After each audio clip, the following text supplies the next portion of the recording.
जय हिंद। आइए शुरू करते हैं आज के सेशन का ये पहला क्वेश्चन।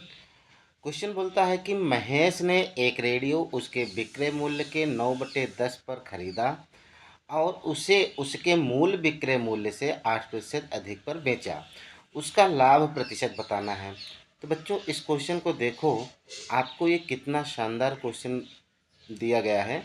आप इस क्वेश्चन को एक बार अपने से कोशिश करिएगा लगाने की, बाकी मैं आपको सिखा ही रहा हूँ। तो अब अगर इस क्वेश्चन को हम लोग देखें कि इसका सेलिंग प्राइस कितना होगा, तो हम लोग सेलिंग प्राइस इसका मान लेते हैं कितना, 10 यूनिट। वही 10 जो 9/10 का दिया हुआ है। और इसका कॉस्ट प्राइस कितना हो जाएगा, इसका कॉस्ट प्राइस हो जाएगा कितना, 9। अब आपसे ये बोलता है उसके मूल विक्रय मूल्य से 10%, ये कितना, 8% अधिक पर बेच रहा है। तो मूल विक्रय उसका जो है यही वाला है। अब इसको 8% अधिक पर अगर आप बेच देंगे तो यानी ये 10 है, तो इसका 8% अधिक का मतलब 108 बटे में कितना, 100 होगा।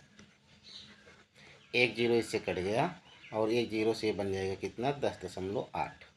अब ये 10.8 रुपये में अगर बेच रहा हो और ख़रीदा कितने में हो, 9 रुपये में, तो आप बताइए कि यहाँ पर प्रॉफिट की वैल्यू कितना होगी। तो आप कहेंगे कि 1.8 का प्रॉफिट होगा और कितने पर, 9 रुपये पर। तो प्रतिशत लाभ कितना हो जाएगा, गुणे में 10 100 कर देंगे, 9 दूना 18 और दशमलव लगा दीजिए, यानी ये आपका बन जाएगा 20%। ठीक है जी। अब आप समझें कि आंसर आपका कौन सा बन रहा है, ऑप्शन नंबर ए आपका सही जवाब होगा। इस सवाल को आप एक बार फिर से देख लीजिएगा, आपको ज़रूर समझ में आएगा। आइए देखते हैं अगले क्वेश्चन को। अगला क्वेश्चन आपसे क्या बोलता है। अगर हम लोग अगले क्वेश्चन की बात करें तो यह क्वेश्चन बोलता है एक दुकानदार ने अपना सामान सूची मूल्य से आधे पर बेचा। ठीक है, इस प्रकार उसे क्या, 20% का नुकसान हो रहा है। यदि उसने सूचीबद्ध मूल्य पर बेचा होता, सुनिएगा समझ ध्यान से, तो उसका लाभ कितना होता ये आपको बताना है। तो आप समझिए कि अगर इसका सूची मूल्य, इसका मतलब मार्केट प्राइस, आप मान लीजिए कितना, 100 रुपये मान लीजिए। ठीक है, अब इसका आधा रेट पर बेचा, इसका मतलब ये है कि इसका सेलिंग प्राइस जो बन रहा है कितना बन रहा है, 50 बन रहा है। समझिएगा ध्यान से।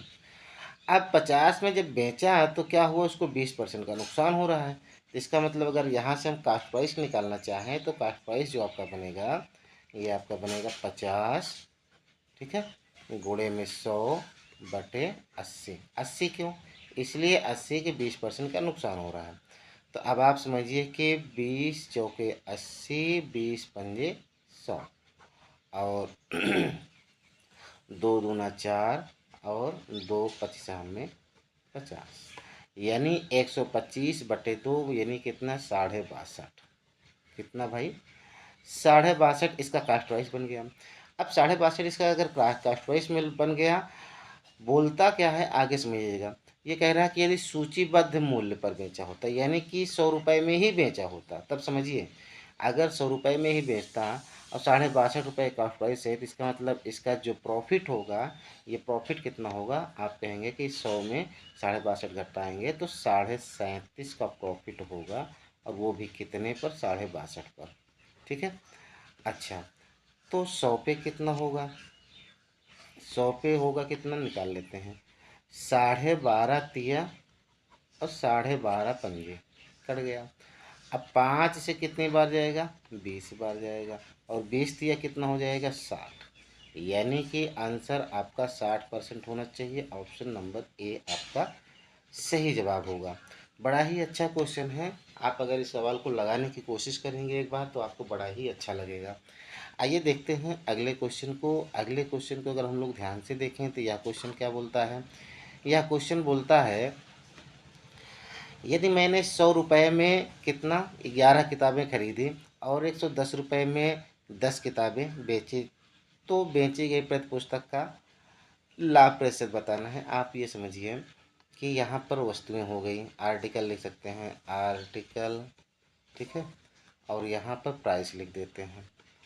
अब अगर इस बात को आप समझने की कोशिश करें, आप समझें कि 100 रुपये में 11 किताबें, 100 रुपये में कितना, 11 किताबें, ठीक है, ये खरीदी जा रही हैं। तो यहाँ मैं CP लिख दे रहा हूँ। और 110 रुपये में 10 किताबें बेची जा रही हैं। 110 रुपये में कितना, 10 किताबें बेची जा रही हैं, तो यहाँ हमने 10 लिख दिया। चलिए, अब आप ये समझिए, इस टाइप के क्वेश्चन को सॉल्व करने के लिए जो तरीका होता है वो ये होता है कि आप जितनी वस्तुएं खरीदें उतनी वस्तुओं को बेच दें, तो आपका हिसाब क्लियर हो जाता है, कोई दिक्कत वहाँ नहीं होती है। तो आपने 11 खरीदा, 10 बेचा, तो अभी नहीं ठीक है। एक काम करिए, यहाँ पर 10 से गुणा कर दीजिए, यहाँ पर 11 से गुणा कर दीजिए, यानी ये अब हो जाएगा कितना, 110। ये भी हो जाएगा 110। अगर यहाँ 10 का किए हैं तो इधर भी 10 का कर लीजिए। अगर यहाँ 11 का किए हैं तो इधर भी 11 का कर लीजिए। अब समझिए कि 110 किताबें खरीद रहा है और 110 किताबें क्या है, बेच रहा है। तो यानी इसका कास्ट प्राइस जो हो रहा है वो कितना हो रहा है, 1000 रुपये। और यहाँ पर कितना हो रहा है, 11 में 121, एक बार जीरो, यानी कितना, 1210 रुपये। यानी 1000 रुपये में खरीद रहा है और 1210 रुपये में बेच रहा है, तो यहाँ पर उसको जो प्रॉफिट मिल रहा है, ये प्रॉफिट 210 रुपये का प्रॉफिट है। और ये कितने पर है, 1000 पर, 1000 पर। तो 100 पे कितना बनेगा, 100 का आप मल्टीप्लाई करा लीजिए। तो आपने इसको सॉल्व किया तो ऊपर 3 जीरो और नीचे भी 3 जीरो कैंसिल, कुल मिला के बचा कितना, मात्र 21%। यही आपका सही जवाब हो जाएगा। ये आपका ऑप्शन नंबर डी आपका सही जवाब होगा। तो मैंने हर क्वेश्चन को बड़े ही डिटेल्स तरीके से सिखाया है, कहीं पर कोई चीज़ मैंने छोड़ा नहीं है। आप अगर चाहें तो इस क्वेश्चन को कई बार देखें, आपको ज़रूर समझ में आएगा। एग्ज़ाम में भी ऐसे क्वेश्चन मिलेंगे ज़रूर। ठीक है बच्चों, यदि आपने हमारा चैनल सब्सक्राइब नहीं किया है तो आप हमारे चैनल को सब्सक्राइब कर लें, ताकि आपको वीडियो सबसे पहले मिले। ठीक है बच्चों, तब तक आप पढ़ते रहिए। जय हिंद।